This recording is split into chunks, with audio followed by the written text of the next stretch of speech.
Hello everyone. तो आज हम नाइट्रोजन कंटेनिंग कंपाउंड्स का एक सिंगल शॉट में फटाफट से रिवीजन करने वाले हैं। ठीक है यार, ऑर्गेनिक केमिस्ट्री को इतना आसान अपने को बनाना है कि एक बार में दिल में उतर जाए, समझ में आ जाए, फिर उसके बाद हम उसको देखें और हमको वो याद हो जाए। ये इस पूरी रिवीजन सीरीज का मकसद है। एकदम मिनिमम पॉसिबल टाइम में आप जो इतना कम टाइम में हम ऑर्गेनिक को रिवाइज कर लेंगे कि भाई हम ये किसी और सोर्स से कर ही नहीं सकते इससे कम टाइम में, चाहे वो आपके शॉर्ट नोट्स हो, चाहे आपने नोट्स में मार्किंग कर रखी हो। ठीक है, दूसरा एडवांटेज ये बताता हूं कि यार आप जब इस तरह से रिवाइज करते हो ना, तो आप सुन भी रहे हो और देख भी रहे हो, तो जो हमारी ऑडियो विजुअल लर्निंग होती है वो हमारी टेक्सचुअल लर्निंग से काफी अच्छी होती है। तो बिना कोई टाइम एक्स्ट्रा स्पेंड किए अपन आगे चलते हैं। अभी देखो, ये जो अपना ऑर्गेनिक केमिस्ट्री का लास्ट पार्ट है जिसमें हमको एक्चुअली में समझना होता है। इसके बाद तो बायोमोलिक्यूल, पॉलीमर और केमिस्ट्री इन एवरीडे लाइफ जो आएंगे उनमें मेजर पार्ट लर्निंग ओरिएंटेड ज्यादा होता है। और अभी ये जो लास्ट वाला आज पार्ट है, पूरी ऑर्गेनिक हम खत्म करते हुए यहां तक पहुंच चुके हैं। So this is the most basic part, वो जो बोलते हैं ना सबसे फंडामेंटल पार्ट जो ऑर्गेनिक का कहलाता है, वो आज यहां पे हमारा खत्म हो जाएगा। ठीक है, चलिए सबसे पहले बात करेंगे अमीन्स की। तो यार अमीन्स में क्या है, अमीन्स में मैं अगर एक आर जोड़ देता हूं एच हटा के, तो ये मेरा प्राइमरी अमीन हो जाता है। ठीक है, दिस इज अमोनिया। अमोनिया से मैंने प्राइमरी अमीन बना दिया, एक एच को आर से रिप्लेस कर दिया। दो एच को आर से रिप्लेस करूंगा तो सेकेंडरी अमीन बनेगा। ठीक है, इमीनो बोला जाता है। दिस इज अमीनो जो 1 डिग्री है, जो 2 डिग्री है सेकेंडरी अमीन, दिस इज इमीनो। और जो 3 डिग्री है tertiary Amin, that is nitrilo. ये याद रखना, ये तीनों डिफरेंट फंक्शनल ग्रुप्स होते हैं। ठीक है, आया समझ में? अच्छा, जिन लोगों को ऐसा लग रहा है कि भाई इसकी बेसिक प्रॉपर्टी एक्वस सॉल्यूशन में अलग होती है और हवा में अलग होती है, गैस फेज में, तो ये हम रिवाइज कर चुके हैं। पर ये रिवीजन हमने जीओसी में किया था जब हम बेसिक स्ट्रेंथ पढ़ रहे थे। ठीक है, तो आप लोगों को वो देखना है तो अब वहां जाके इसको देख सकते हो। पूरी ऑर्गेनिक केमिस्ट्री की रिवीजन सीरीज का लिंक नीचे डिस्क्रिप्शन में है। शुरुआत से देखना शुरू करना, ऑर्गेनिक को एक स्ट्रेच में पढ़ते हैं तो बहुत शानदार तरीके से हमारे दिमाग में उतर जाती है। ठीक है, जनरल इसका मेथड ऑफ प्रिपरेशन क्या है? This is the most important, ये सबसे इंपॉर्टेंट है, very very very very very important reaction है हॉफमैन्स ब्रोमाइड डिग्रेडेशन। डिग्रेडेशन जैसे ही आए समझ जाना कि एक कार्बन या उससे ज्यादा माइनस होने वाला है पूरे कंपाउंड में से, मतलब हम कार्बन कम करने वाले हैं। तो देखो हम क्या लेते हैं, ब्रोमामाइड डिग्रेडेशन, मतलब हम एक तो ब्रोमीन लेने वाले हैं और एक अमाइड लेने वाले हैं। नाम में ही सब कुछ छुपा हुआ है। कभी भूल जाओ ना कि यार हॉफमैन ब्रोमामाइड क्या होता है, तो नाम से याद कर लेना यार, अच्छा ब्रोमीन और अमाइड। ठीक है, बेसिक मीडियम में हम काफी सारा KOH मतलब OH माइनस ले रहे हैं इसके साथ रिएक्शन करवाने के लिए। फाइनल प्रोडक्ट क्या बनेगा? फाइनल प्रोडक्ट अपना बनेगा ये अमीन। क्या बनेगा फाइनल प्रोडक्ट? अमीन बनेगा। अब थोड़ा सा इसके मैकेनिज्म पे दिमाग लगाते हैं, ऊपर ऊपर से डिटेल में भी देख लेंगे।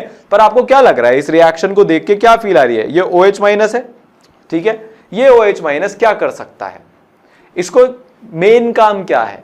दो तरीके हैं, या तो ये न्यूक्लियोफाइल की तरह से बिहेव कर लेगा, न्यूक्लियोफाइल की तरह से बिहेव करेगा, इधर अटैक करेगा क्योंकि सबसे ज्यादा डेल्टा प्लस इसी के पास है, और अगर ये इधर जाके अटैक करेगा तो कोई फायदा नहीं होगा। यहाँ पे कार्बन नाइट्रोजन का बॉन्ड तो नहीं टूट रहा। ठीक है, ये वापस से OH माइनस ही बाहर निकल जाएगा, तो ये तो फेल हो गया, ये तो गया। दूसरा तरीका क्या है कि ये एक बेस है, ये एक एसिड की तरह से काम कर सकता है, तो यहां से एक हाइड्रोजन को निकाल लिया जाए, यहां माइनस बना लिया जाए। ठीक है, यहां पे माइनस बनेगा तो ये माइनस अब इस Br पे अटैक कर देगा, बाहर निकाल देगा NHBr, ये प्रोसेस सेम रिपीट हो जाएगा। तो जब हम अमीन के साथ कराते हैं जो कि एल्काइल अमीन होती है तो ये काम होता है, और जब मतलब अमाइड जब हम अमाइड के साथ Br2 और KOH का रिएक्शन कराते हैं तो हमको अमीन मिलता है। ठीक है, यहां पे जब हम अमाइड का रिएक्शन कराते हैं, कैसा अमाइड है ये? अराइल अमाइड है, बेंजामाइड है ये। ठीक है, जब हम इसका Br2 और KOH के साथ रिएक्शन कराएंगे तो हमारे को क्या मिलेगी? एनिलीन। एनिलीन क्या होती है? अराइल अमीन। अराइल अमीन मतलब एरोमेटिक अमीन ये होती है। क्या होती है ये? एरोमेटिक। तो नॉन एरोमेटिक अमीन आपको मिलेगी जब आप किसके साथ रिएक्शन करवा रहे हो? नॉन एरोमेटिक अमाइड के साथ। एरोमेटिक अमाइड के साथ रिएक्शन कराओगे तो एरोमेटिक अमीन मिलेगी। K2CO3 मिल रहा है, KBr मिल रहा है, H2O मिल रहा है। ठीक है ना, तो हम मैकेनिज्म की बात कर रहे थे। देखो, या तो आप इसको इस तरह से समझ सकते हो कि this is NaOBr plus NaBr plus H2O। ठीक है, OH माइनस सबसे पहले आएगा, यहां से एक खा के जाएगा। ठीक है, H ये इस पे अटैक करेगा Br2 पे और इस तरह का कंपाउंड बनेगा। फिर से N ब्रोमो एसिटामाइड, फिर से सेम रिएक्शन रिपीट होगा, ये वाला H भी निकलेगा, ये H निकालना आसान है। अब देखो जैसा कि हमने पिछली बार देखा था, यहां पे कितनी टिपिकल सिचुएशन क्रिएट हो गई है। टिपिकल सिचुएशन का मतलब क्या होता है सर? यार टिपिकल सिचुएशन का मतलब ये होता है भाई, समझना, कि अब इस बेचारे नाइट्रोजन के पास नेगेटिव चार्ज है। क्या रास्ता है इसके पास? इसका नेगेटिव चार्ज कहीं तो देना पड़ेगा। कंपाउंड में यार चार्ज हमको पसंद नहीं होता है, इस चार्ज को सपोर्ट करने के लिए हमारे पास कोई है भी नहीं। तो ये तो बोलेगा भाई कार्बन तेरे पास बहुत सारा डेल्टा प्लस है, मैं तो तेरे को अपने इलेक्ट्रॉन दूंगा। ये कार्बन त्राहिमाम त्राहिमाम त्राहिमाम त्राहिमाम चिल्लाने लग जाएगा। क्यों? क्योंकि इसके पास ऑर्बिटल ही नहीं है। ये इलेक्ट्रॉन लेगा कहां से? अगर इसके पास ऑर्बिटल नहीं है इलेक्ट्रॉन को लेने के लिए, तो ये कार्बन अपने दूसरे कार्बन भाई को आवाज लगाएगा, अरे सुन आर ग्रुप। आर बोलेगा बोलना, चिल्लाता क्यों है, बाजू में ही तो हूं। धीरे बोल भाई, धीरे बोल, धीरे बोल। वो बोलेगा यार सुनना आर, बहुत तकलीफ हो गई है, वो नाइट्रोजन है ना, देख अपने से ज्यादा इलेक्ट्रोनेगेटिव है, अपनी बात मानेगा तो है ही नहीं, उसके इलेक्ट्रॉन अपनी तरफ तो भेजेगा, अब क्या करूं? आर बोलता है चिंता नहीं, फिकर नॉट, अपुन है लक्ष्मण, मैं हूं ना लक्ष्मण। वो बोलेगा भाई मैं इधर से निकल जाता हूं, अपना थोड़ा जो एकदम पास पास का साथ था कोई बात नहीं, एक कंपाउंड में रहेंगे, एक घर में रहेंगे, पर अब कमरे अलग अलग कर लेते हैं। तो ये जाएगा इधर, इसको इधर भेज देगा, तो कार्बन के पास एक ऑर्बिटल वेकेंट हो जाएगा जिसमें ये आर के साथ बॉन्ड बना था, नाइट्रोजन अपने उधर लोन पेयर डाल देगा, इधर रीअरेंजमेंट हो जाएगा, और ये ही इस पूरे रिएक्शन का आरडीएस है। क्या है? आरडीएस, क्योंकि आप यहाँ पे कार्बन और आर का बॉन्ड तोड़ रहे हो। So this is the RDS. अपने पास R N double bond C double bond O बन जाएगा। आप इसका हाइड्रोलिसिस करा लो, तो इधर OH, एक और OH, एक कार्बन पे 2 OH, अनस्टेबल 2 OH में से एक पानी बाहर, तो ये CO2 बन के उड़ जाएगा, और इधर H और H लगेगा, ये क्या बन जाएगा? RNH2। हमको बनाना क्या था? हमको बनाना था अमीन।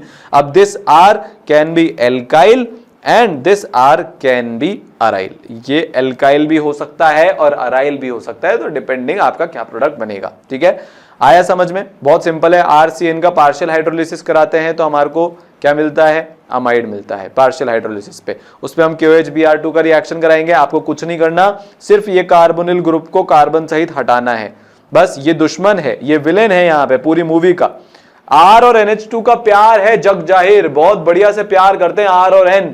ये कार्बन बाबूजी बन के बीच में बैठा हुआ है, ये बाबूजी को भगाना है कि निकलो यहां से, कट लो, यहां से हट जाएंगे, क्या बन जाएगा? RNH2।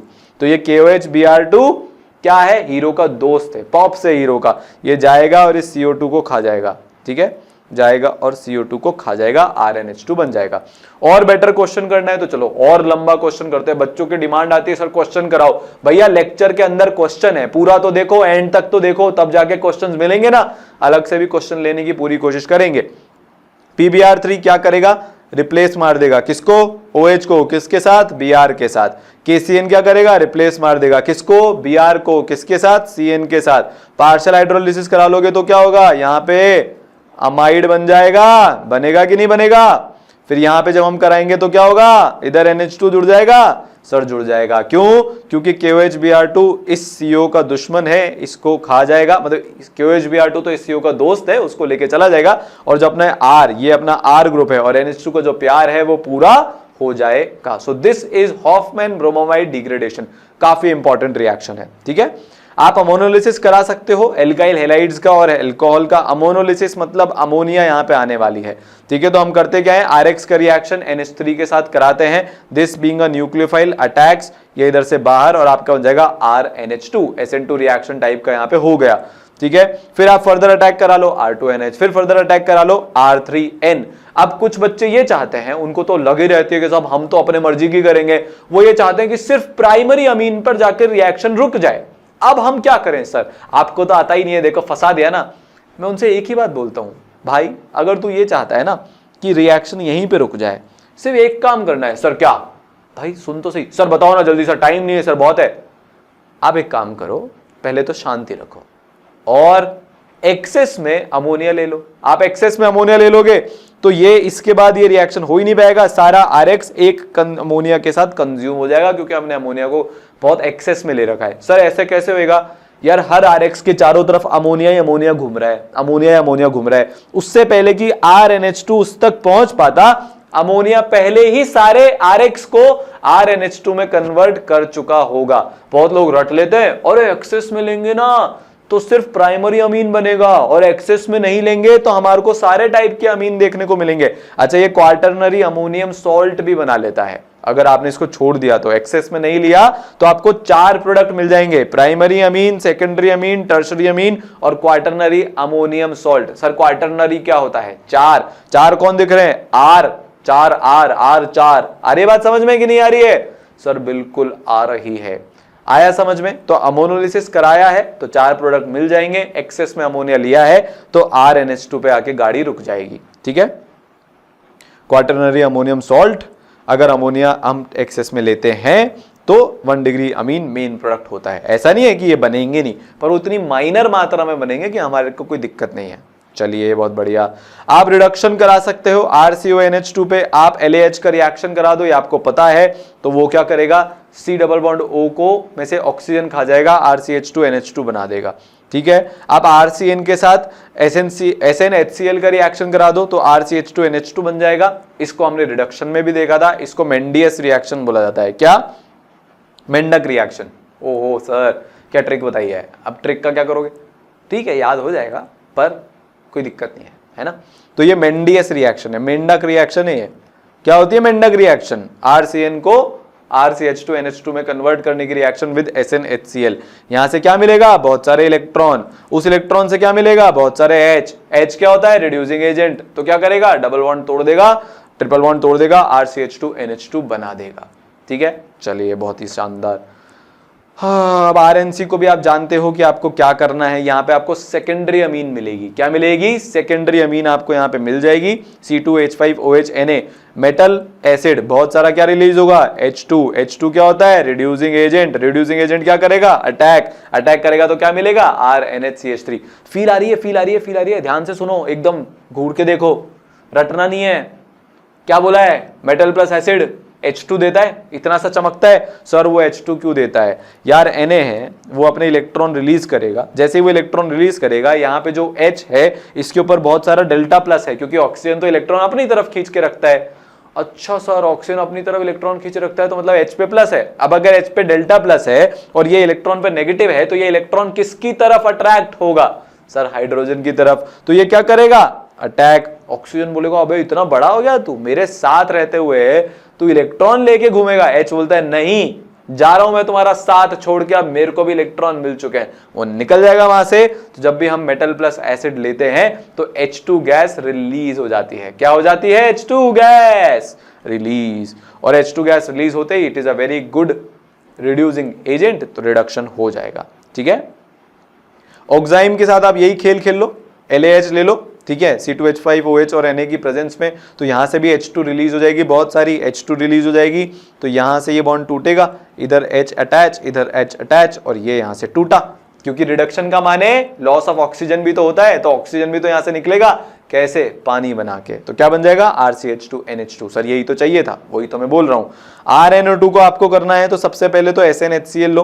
तो यहां से बहुत सारे हाइड्रोजन रिलीज होते हैं जितने हमको चाहिए हैं। ठीक है, तो ये RNH2 मतलब यहां से इसको तोड़ो, यहां से H और H दो। ठीक है, और इसको भी H और H दो, तो ये बना देगा RNH2 और बहुत सारा पानी। तो हमको 6 हाइड्रोजन मिले, 6 हाइड्रोजन में से 2 हाइड्रोजन तो RNO2 में RN के साथ लग गए, और 4 हाइड्रोजन जो ऑक्सीजन थे उनके साथ चले गए।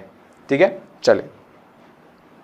आप हाइड्रोलिसिस करा सकते हो RNC का। तो जब हम हाइड्रोलिसिस कराते हैं RNC का, तो ये R, ये N और ये ट्रिपल बॉन्डेड C, तो क्या होगा? RNH2 बन जाएगा। क्यों? क्योंकि यहाँ पे OH, यहाँ पे H ऐसे करके अपना काम हो जाता है। कार्बन के साथ आपको क्या मिल जाएगा? बहुत सारे OH लग जाएंगे, 3 OH।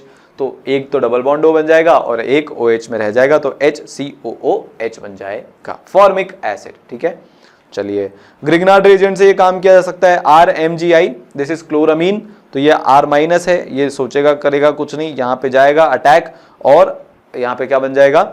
यहाँ पे बन जाएगा RNH2। अब कुछ लोग पूछते हैं सर Cl पे अटैक होके NH2 बाहर क्यों नहीं गया?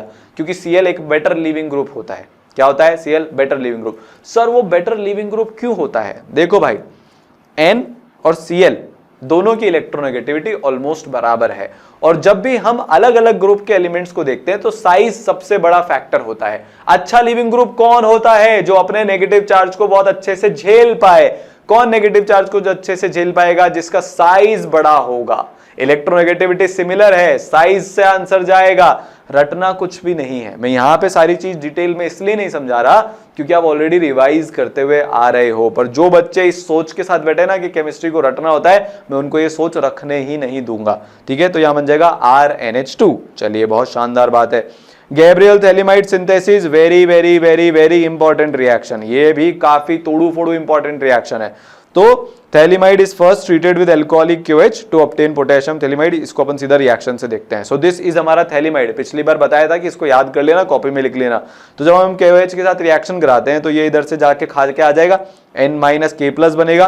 फिर आप इसका रिएक्शन RI के साथ करा दो, पीछे से जाके अटैक, I बाहर, क्या बन जाएगा? यहाँ पे ये R जुड़ जाएगा। फिर आप इसका हाइड्रोलिसिस करा दो, तो इधर हाइड्रोलिसिस कराओगे तो ये बॉन्ड टूट जाएगा, इधर OH OH और इधर H2 बन जाएगा। तो RnH3+ मीडियम एसिडिक है, इसलिए RnH3+ मिला है। इसको आप थोड़े से भी बेसिक मीडियम में डालोगे तो ये RnH2 बना देगा और अपने को जो कंपाउंड रिक्वायर्ड है वो अपने को मिल जाएगा। सो this is Gabriel phthalimide synthesis. Phthalimide से अमीन का सिंथेसिस, सो गैब्रियल थैलिमाइड सिंथेसिस। ठीक है, बहुत सुंदर। सिर्फ 1 डिग्री अमीन ही इस मेथड से प्रिपेयर हो सकते हैं। क्या बोला मैंने? 1 डिग्री अमीन ही इस मेथड से प्रिपेयर हो सकते हैं। क्यों? क्योंकि यहां पे तो आप और करोगे क्या, है ना? आप इसके साथ रिएक्शन भी करोगे तो नाइट्रोजन तो अकेला ही है। बार बार अब मान लो मैं इसके बाद कुछ भी यहां पे करा लूं तो अब तो N और R का बॉन्ड बन गया और फर्दर तो R यहां पे अटैच हो नहीं सकता, तो क्या मिलेगा? 1 डिग्री अमीन। अच्छा, और 1 डिग्री अमीन में भी कुछ कुछ रेस्ट्रिक्शंस होते हैं। Me3CnH2 नहीं बन सकता, PHNH2 नहीं बन सकता। क्यों? क्योंकि स्टेरिक रीजंस। पहले ही यहाँ पे इतनी भीड़ है, एक बात मेरे को बताओ, पहले वहां पे इतने सारे ग्रुप आसपास बैठे थे, ऊपर CO बैठा है, नीचे CO बैठा है, तो मैं इन सारे बड़े चीजों को लेके जाऊंगा तो भयंकर रिपल्शन, क्योंकि सारे इलेक्ट्रॉन के क्लाउड्स अपने आसपास आ जाएंगे। इलेक्ट्रॉन के क्लाउड्स अपने आसपास आ जाएंगे तो क्या होगा? बहुत तगड़ा रिपल्शन होगा। क्या होगा? बहुत तगड़ा रिपल्शन होगा। ठीक है, कर्टियस डिग्रेडेशन, RCOCl NaN3 के साथ रिएक्शन करा दो तो सबसे पहले तो RCON3 बनेगा। क्यों? अटैक, ये क्या बाहर। फिर इसके बाद N3 है तो उसमें N2 ग्रुप है, लालायत बैठा है। This is a very good leaving group. N2 gas बन के बाहर, हीट करते से ही क्या बना? RN double bond C double bond O। थोड़ा बहुत रीअरेंजमेंट भी करना पड़ेगा। वुल्फ रीअरेंजमेंट पिछली बार सिखाया था कार्बोक्सिलिक एसिड के रिवीजन में, वहां से आप लोग देख लेना। ठीक है, फिर इसका हम हाइड्रोलिसिस करा देंगे तो ये टूटेगा, OH OH, तो इधर एसिड बन जाएगा और RnH2 बन जाएगा।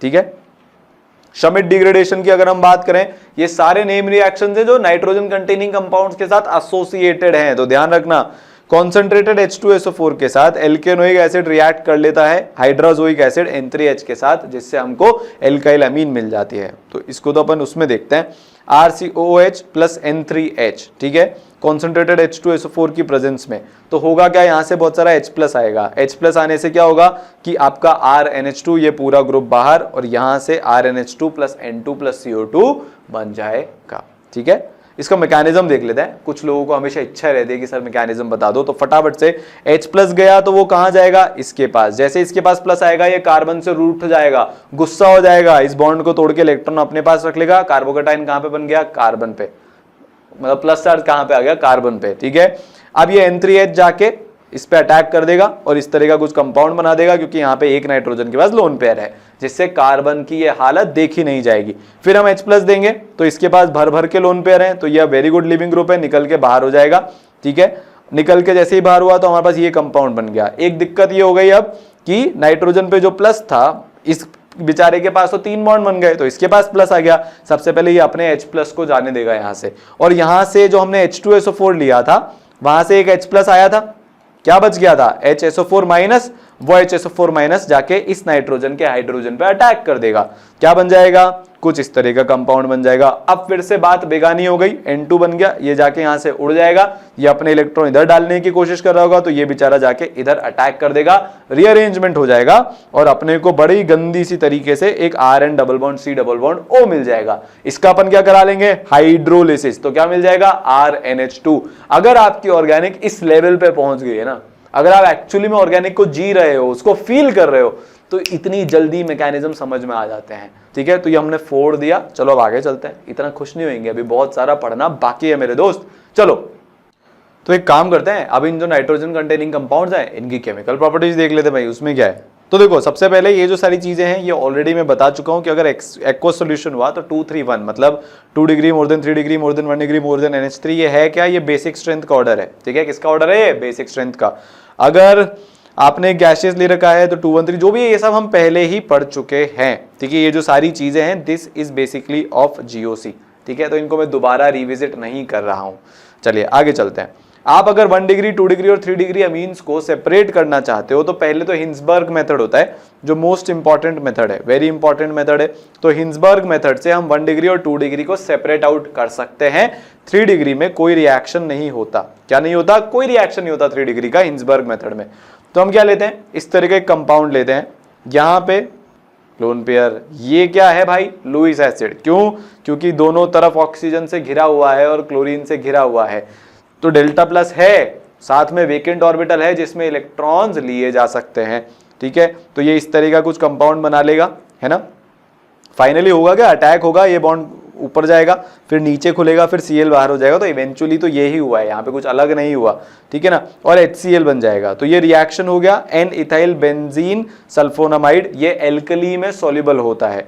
तो इससे हमारा 1 डिग्री सेपरेट होता है। अगर आपने जो रिएक्शन करवाया, जो भी आपका कंपाउंड बना, अगर वो एल्कली में सॉल्युबल है तो मतलब 1 डिग्री अमाइन था। So this is our POC। मैं हमेशा बोलता हूं कि POC को साथ साथ में करना चाहिए है, अलग से POC करने का कोई पॉइंट नहीं है, वो रटने वाला तरीका होता है। प्लीज आप अलग से POC मत करना, एक साथ जहां पे जो कंपाउंड है उसका POC करते जाओ ताकि आपको कुछ अलग से ना लगे। अगर आप एक, इसका तरीका ये होता है कि आप एक अलग से कॉपी में POC का वो बना के सारे रिएक्शंस लिख सकते हो। ठीक है, पर जब हम फर्स्ट टाइम पे पढ़ रहे हैं या रिवाइज कर रहे हैं ना पहली बार, तो हमको एक साथ जहां जहां पे भी वो कंपाउंड आ रहे हैं वैसा वैसा करता रहना चाहिए। अगर हम मान लो 2 डिग्री के साथ रिएक्शन करवाते हैं तो जो कंपाउंड ये बनेगा, इसकी खास बात क्या होती है, इसकी खास बात ये होती है कि अभी सारे चीजें को लिख लेते हैं। 1 डिग्री अमीन प्रोडक्ट KOH में डिसॉल्व हो जाता है। 2 डिग्री अमीन में आपने देख ही लिया था कि क्या प्रोडक्ट बन रहा है। ये प्रोडक्ट की खास बात ये होती है कि ये इनसॉल्युबल होता है, ये एल्कली में सॉल्युबल नहीं होगा। ठीक है, और जब 3 डिग्री लेते हैं तो वहां पे तो कोई रिएक्शन ही नहीं होगा। तो मान लो हमने 1 डिग्री डाला तो उसमें आप KOH मिला के देख लो, रिएक्शन हो रहा है ये तो हमको पता चल ही जाएगा। अगर वो KOH में डिसॉल्व हुआ तो 1 डिग्री अमीन है, नहीं हुआ तो फिर वो 2 डिग्री अमीन है, और अगर कोई भी रिएक्शन नहीं हुआ तो वो 3 डिग्री अमीन है। तो एक्चुअली में हम अगर दिमाग लगाए ना तो 1 डिग्री 2 डिग्री 3 डिग्री तीनों सेपरेट आउट हो गए, क्योंकि अगर रिएक्शन नहीं हुआ इसका मतलब क्या है कि 3 डिग्री है। तो ये हिंसबर्ग मेथड है। कौन सा मेथड है ये, हिंसबर्ग मेथड है। ठीक है, चलिए हॉफमान मेथड भी होता है। 1 डिग्री अमीन को हम इथाइल ऑक्सलेट के साथ रिएक्शन करवाते हैं तो सॉलिड प्रोडक्ट बनता है, 2 डिग्री अमीन को कराते हैं तो लिक्विड प्रोडक्ट बनता है, और 3 डिग्री में कोई रिएक्शन नहीं हो पाता है। 3 डिग्री में कोई रिएक्शन नहीं। तो मेरे को बताओ जरा, जब हम इथाइल ऑक्सलेट के साथ रिएक्शन करवाएंगे और सॉलिड प्रोडक्ट बना तो कौन सा अमीन, लिक्विड बना तो कौन सा अमीन, और कोई रिएक्शन नहीं हुआ तो कौन सा अमीन, आपको सब समझ में आता है। ठीक है, ये भी POC है। एसिटाइलेशन करवा सकते हो आप। ठीक है, एसिटाइलेशन हम कब कराते हैं, जब हम एल्काइल अमीन को कंबाइन कराते हैं एसिटाइल क्लोराइड या एसिटिक अनहाइड्राइड के साथ। ठीक है, तो आप RNH2ClCO CH3 ये जाएगा, अटैक करेगा, ये बाहर निकल जाएगा। SNAE मैकेनिज्म यहाँ पे हो रहा है। क्या हो रहा है, SNAE मैकेनिज्म, RNHCOCH3। आप एनहाइड्राइड ले लो, जाएगा, अटैक करेगा, CH3COH बाहर हो जाएगा, RNHCOCH3 प्लस CH3COOH आपका यहाँ पे भी बन जाएगा। ठीक है, तो ये अब केमिकल प्रॉपर्टीज को हम देख रहे हैं। तो हमने ये क्या करा लिया, हमने ये एसिटाइलेशन करा लिया। ये सारी चीजें हम ऑलरेडी डिटेल में पहले समझ चुके हैं। अब तो सिर्फ बात इतनी सी रह गई है कि कौन अटैकिंग रिएजेंट है और कौन रिएक्टेंट है और क्या प्रोडक्ट बनेगा। बाकी जो फील अपनी डेवलप्ड है उसमें तो हम फोड़ ही रहे हैं। ठीक है, बेंजोइलेशन करा सकते हैं, very important reaction, again shorten बोमेन reaction, name reaction है प्लस इंपॉर्टेंट रिएक्शन है। क्या क्या है, नेम रिएक्शन भी है और इंपॉर्टेंट रिएक्शन भी है। ठीक है, तो COCl का जब हम रिएक्शन कराते हैं NH2R के साथ तो ये जाएगा, इधर जाके अटैक हो जाएगा, CONHR बन जाएगा HCl के साथ। ठीक है, तो आपने क्या करा लिया, बेंजोइलेशन करा लिया। क्या करा लिया, बेंजोइलेशन आपने करा लिया। ठीक है, एसिडिक नेचर बहुत छोटू मोटू सा एसिडिक नेचर होता है, वो भी उनके सामने जो खुद बहुत ज्यादा बेसिक है, जैसे OH-। वैसे अगर देखें तो NH2 एक लुईस बेस होता है, पर एसिड बेस का फंडा अपने को पता है, एक आदमी एसिड तभी रहता है जब तक उससे ज्यादा एसिडिक कोई ना आ जाए, और एक आदमी बेसिक तभी रहता है जब उससे ज्यादा तगड़ा कोई बेस ना आ जाए। ठीक है, तो amines are very weak acids, only 1 degree and 2 degree amines show acidic nature, क्योंकि यहीं से H+ एब्स्ट्रैक्ट हो सकता है।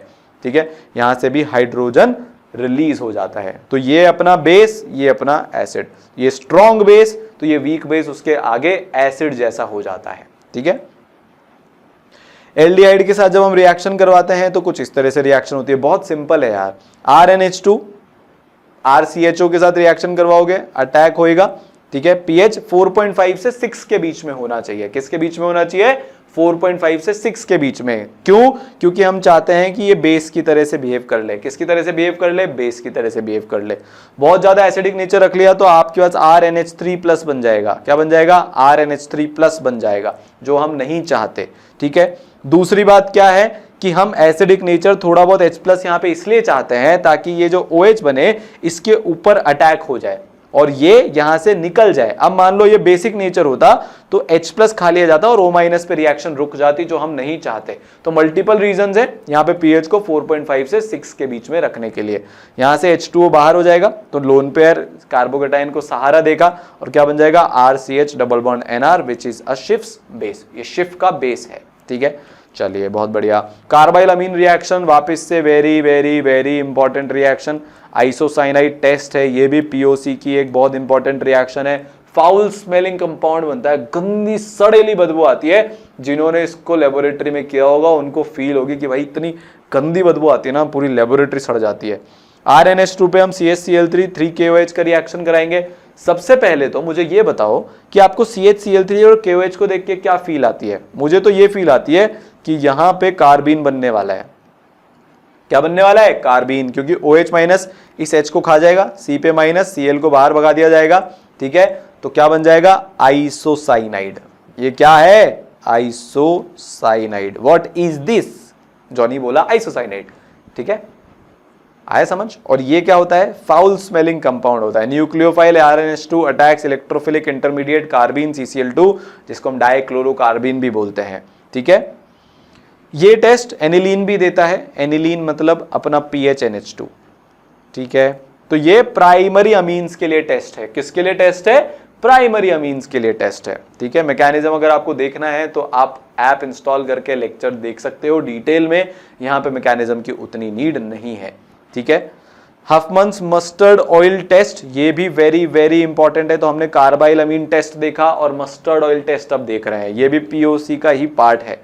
तो हम यहाँ पे कार्बन डाइसल्फाइड के साथ रिएक्शन करवाते हैं। ये बेस, ये लुईस एसिड। ठीक है, लुईस एसिड नहीं बोलेंगे एक्चुअली इसको, ये अपना एक सिंपल न्यूक्लियोफाइल है। लुईस एसिड की डेफिनेशन क्या होती है? वेकेंट ऑर्बिटल होना चाहिए। इसके पास है क्या? नहीं है।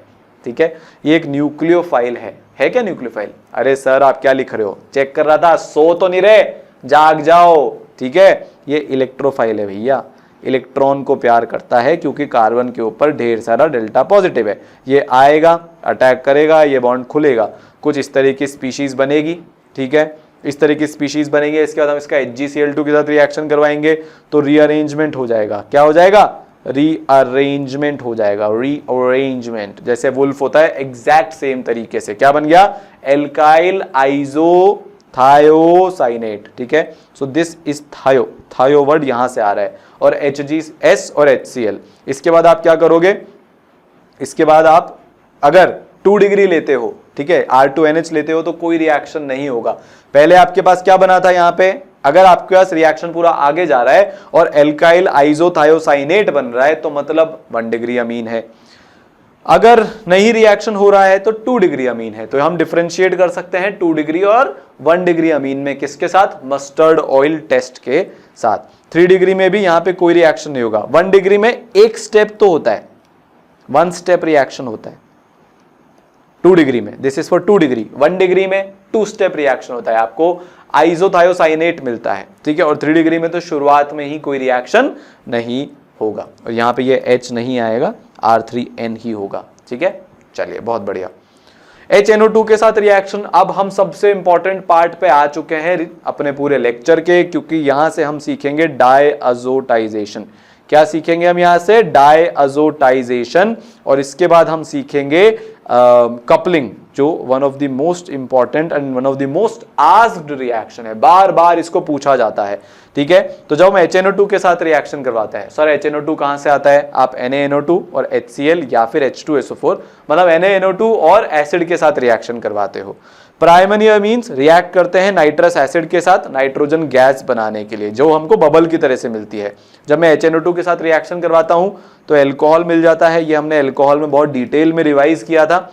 N2 गैस ऊपर बन जाती है, उड़ जाती है, फ्री हो जाती है, फुर हो जाती है। और पानी, इस रिएक्शन की यील्ड अच्छी होगी कि बुरी? सर बहुत अच्छी होगी। क्यों? क्योंकि आप प्रोडक्ट हटा रहे हो। तो प्रोडक्ट हटाने से क्या? सर ली चैटलियर प्रिंसिपल काम में आ जाएगा।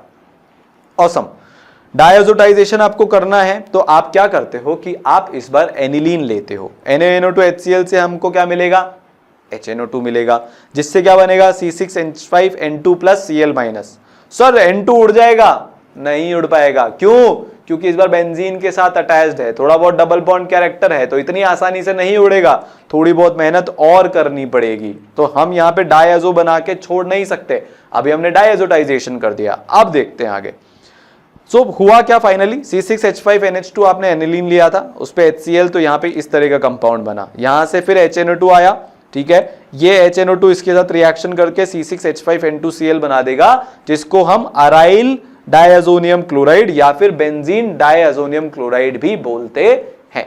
ठीक है साहब, बहुत बढ़िया। इस रिएक्शन को करवाने के लिए, कपलिंग करवाने के लिए, अभी बता दूं कपलिंग क्या होती है। आप ये जो आपने पीछे कीटायन बनाया था ना, PH, क्या कैटायन बना था पीछे? PHNH2Cl, ठीक है, ये जो अपना PHNH2 प्लस कैटायन बना था, NH2 नहीं N2, PHN2 plus Cl minus, ये जो अपना कैटायन और साथ में ये Cl माइनस के आजू बाजू घूम रहा था, इसके लिए pH बेस्ट होता है 5 to 7। हम बेसिक तो बिल्कुल भी नहीं चाहते, वरना ये कैटायन बन ही नहीं पाएगा। इसको यहां से रिलीज कर दिया जाएगा और क्या हो जाएगा? एक SN2 रिएक्शन हो जाएगा, वो हमको बिल्कुल नहीं चाहिए। बहुत ज्यादा एसिडिक कर देंगे तो भी दिक्कत हो जाती है, ठीक है ना। तो हम एक 5 से 7, मतलब एक स्लाइटली एसिडिक मीडियम में इसको करवाते हैं। किसमें कराते हैं? स्लाइटली एसिडिक मीडियम में, स्लाइटली एसिडिक सॉल्यूशन में रिएक्शन करवाते हैं। अब हम क्या कराने वाले हैं? कपलिंग।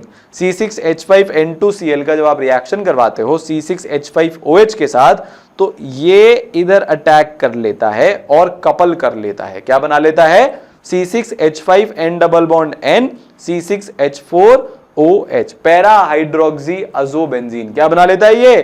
Para hydroxy azobenzene. कुछ इस तरह का कंपाउंड हमको यहां पे मिलता है।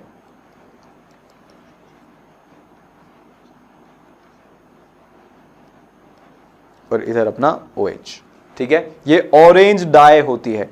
This is the most important POC, practical organic chemistry. अब ये सबसे one of the most important practical organic chemistry पे हम आ गए।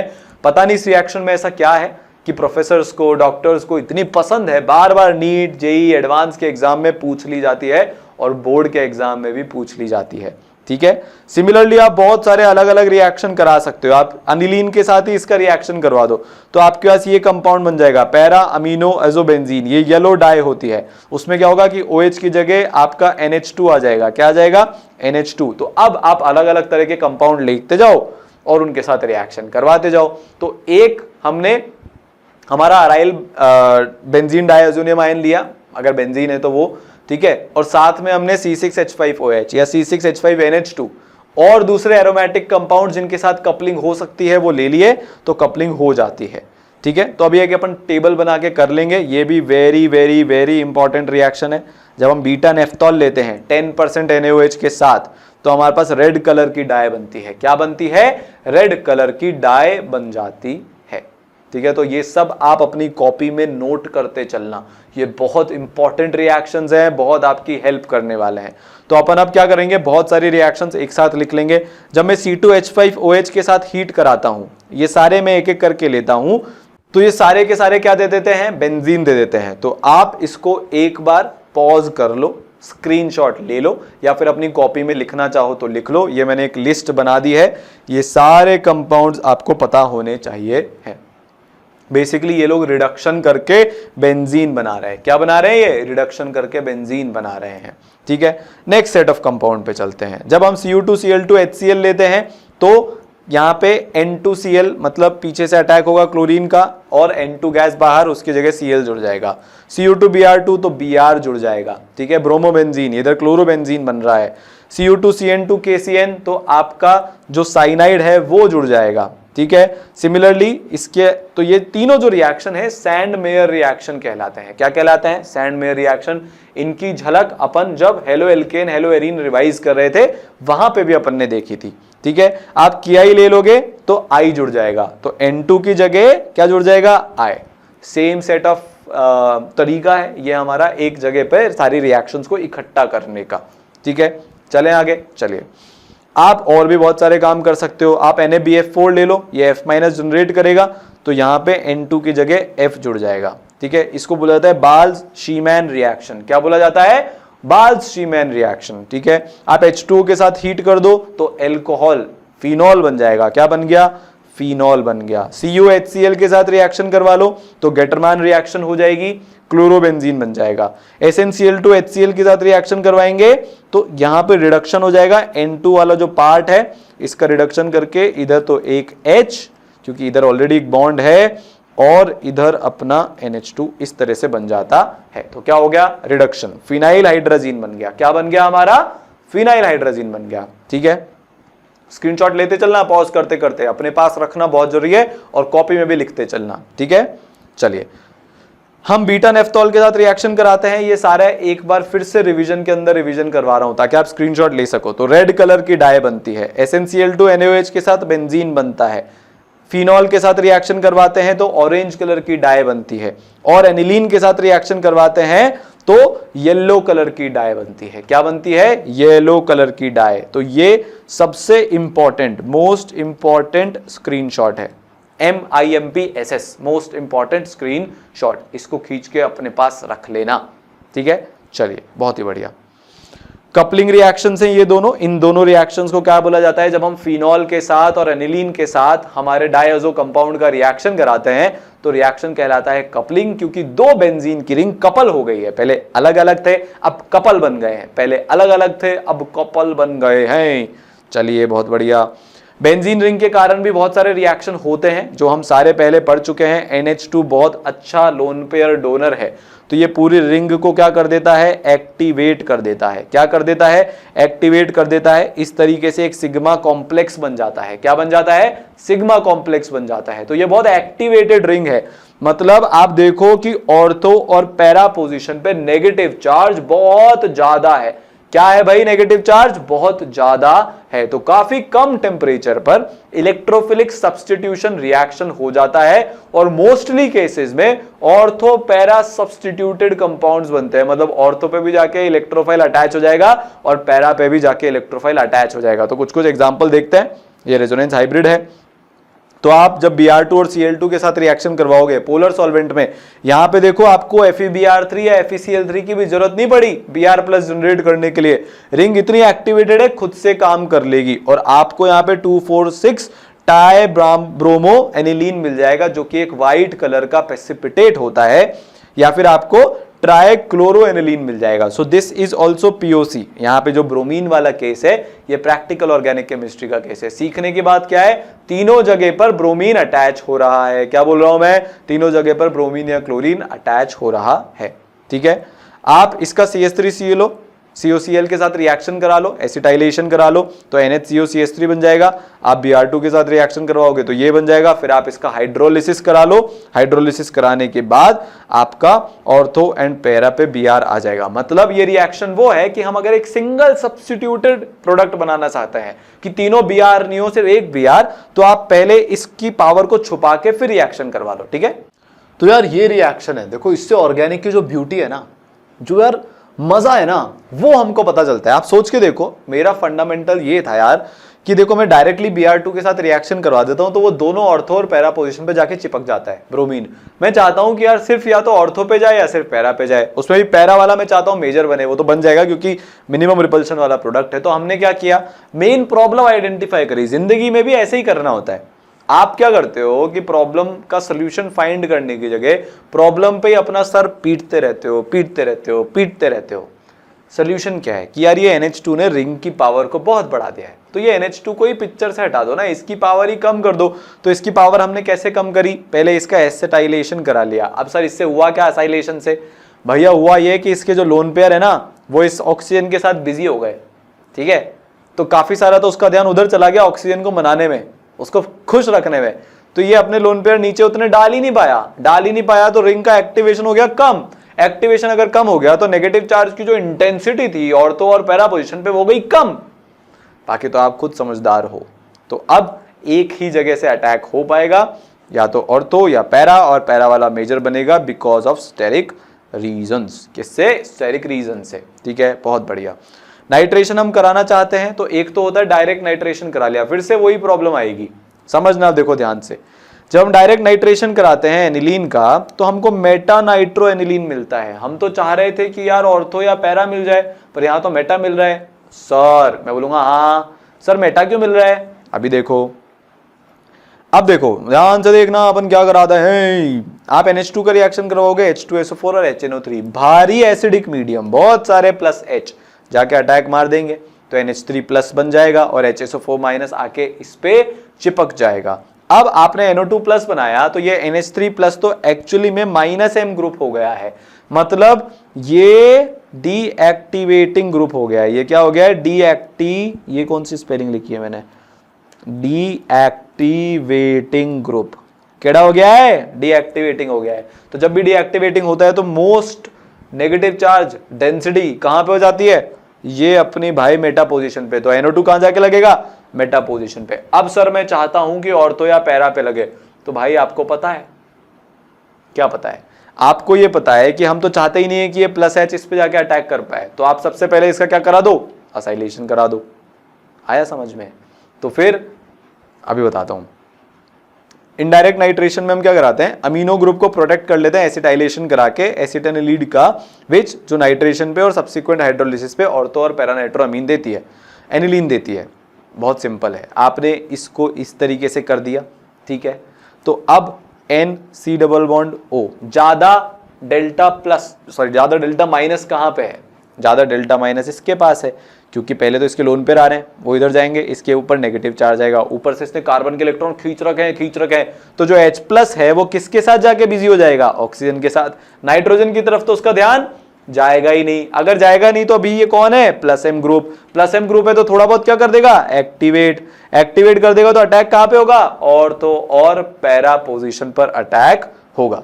हुआ कि नहीं ऑर्थो और पैरा पोजीशन पर अटैक, और ऑर्थो पैरा पोजीशन पे अटैक होगा तो मेजर कौन सा बनेगा, पैरा, क्योंकि स्टेरिक रिपल्शन कम है। इसके बाद आप इन भाई साहब का हाइड्रोलिसिस करा दो तो ये टूट जाएगा, ये टूट जाएगा, वापस से इधर NH2 बन जाएगा।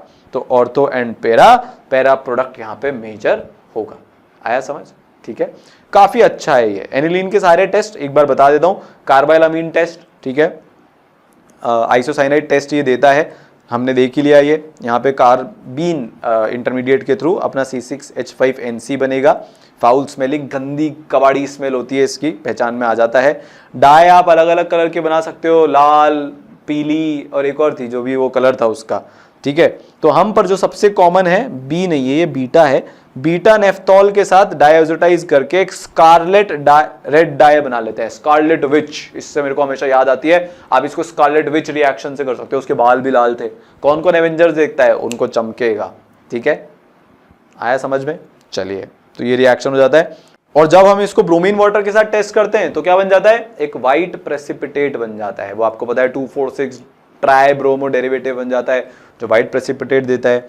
तो यार देखो, ये अपनी जो मेन स्ट्रीम ऑर्गेनिक केमिस्ट्री है, without biomolecule polymer and chemistry in everyday life, अभी रिवाइज हो चुकी है। पता भी नहीं चला यार, सफर काफी टाइम पहले शुरू किया था, करते करते करते करते यहां तक आ गए। अब ये आपकी जिम्मेदारी है। देखो बहुत रेलेवेंट कंटेंट है, बहुत कम टाइम में हम सारे इंपॉर्टेंट सवाल भी कर लेते हैं, प्रैक्टिकल ऑर्गेनिक केमिस्ट्री भी कर लेते हैं, मैकेनिज्म भी सीख लेते हैं, पूरा थ्योरी रिवाइज भी कर लेते हैं, सब कुछ इतने मिनिमम टाइम में कर लेते हैं। तो यार आपके दोस्तों तक, आपके जूनियर्स तक, अगर आपके सीनियर्स भी हैं तो उन तक, जिनके लिए भी ये जरूरी है, आपकी जिम्मेदारी है कि आप इसको पहुंचाएं। अगर आपने खुद ने अभी तक सब्सक्राइब नहीं कर रखा तो सबसे पहले तो वो कर लेना, ठीक है, बेल आइकन दबा देना ताकि सारे नोटिफिकेशन ऑन टाइम आपको मिल जाएंगे, ठीक है। ई सरल में ऑल इंडिया रैंक 1 के भी सेशन होने वाले हैं जो आपको फोकस करना सिखाएंगे, एकदम कॉन्सेंट्रेटेड रहना सिखाएंगे, फोड़ने वाले हैं, ठीक है ना। ऑल इंडिया रैंक 2 तो ऑलरेडी है, बहुत सारी चीजें चल रही है। तो द होल पॉइंट इज कि अगर आप एकदम मिनिमम पॉसिबल टाइम में रिवीजन करना चाहते हो, एकदम ऑथेंटिक, ठीक है, आपके एग्जाम के लेवल का, तो आप चैनल को सब्सक्राइब जरूर करना और अपने दोस्तों के बीच में इसको शेयर जरूर करना, ठीक है। तो जैसा मैं हमेशा बोलता हूं क्या, कि अपने पथ पर चलता जाऊंगा, चलने में माहिर बन जाऊंगा, या तो मंजिल मिल जाएगी या एक अच्छा मुसाफिर बन जाऊंगा। इस बात को ध्यान रखना और पढ़ाई करते जाना, करते जाना, करते जाना, ठीक है। ऑल द बेस्ट, पढ़ते रहो, फोड़ते रहो, पढ़ाई करो, प्रचंड करो, ठीक है। चलिए।